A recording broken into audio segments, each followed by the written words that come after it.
Hi, I'm Noah Alvarez, and I'm the play-by-play broadcaster here at Santa Ana College. Oropesa makes a run, and that's the first golazo. Drennan will take the three-pointer, and Nia Beard attacking the right block. That ball has a chance. It's over the right field wall. A two-run home run over to Ellis, who had good positioning underneath the basket. Robles looking to go downhill, create some space. Yeah, so it started right out of high school. I went to community college. I didn't really know what I wanted to pursue, but I took an intro to communications and journalism class, and the professor at the time had mentioned that you could pursue a career in sports broadcasting if you had a degree in communications or journalism. And so that really sparked an interest because I'd always grown up watching sports. I really admired guys like Vin Scully, Al Michaels, to name a few. And so after community college, I ended up transferring to Sacramento State. Got to broadcast a lot of football, baseball, and basketball games during the course of 2 academic years. And so after coming back from Sacramento State, after finishing my degree, I ended up working for a few different companies that broadcasted community college games here in the Southern California area. And that led me here to Santa Ana College because it was the 2023 season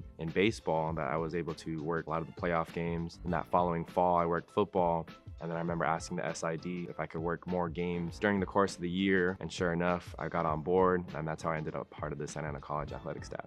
I think some of my favorite things when commentating are just, obviously the dramatic moments when things are close in the end. Regardless of the sport, it always makes it for a more intense finish, but it takes a lot of work. There's a lot of hours that go into each broadcast, and it really depends on the sport too, where, football is once a week, and sometimes there might be, weeks before they come play at home.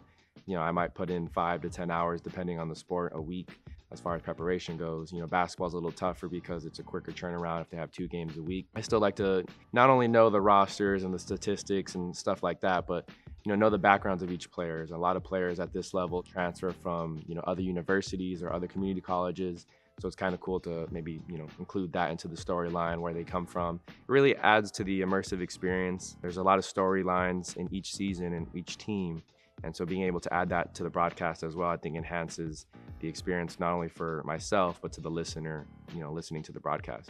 Yeah, so career goals, it really doesn't matter what network or team I work for. It's more so just, I love college sports and I want to be a part of those moments. But I definitely want to be doing college games at a bigger level and be a part of those big moments, getting to tell the stories and be there for the listeners and the viewers and just kind of relay those messages and the excitement of a game. I think that's always been a goal of mine.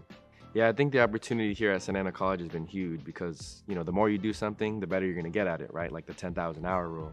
I feel like I've gotten so many broadcasts over the past couple of years, so many reps, things where I can actually experiment and develop my own style. And so that's really helped me craft who I am as a broadcaster.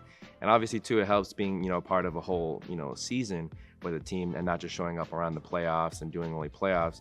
You really get to enhance the storytelling that you do for not only myself and my personal craft, but for the listeners as well. So really grateful to be here at Santa Ana College and blessed for the opportunities.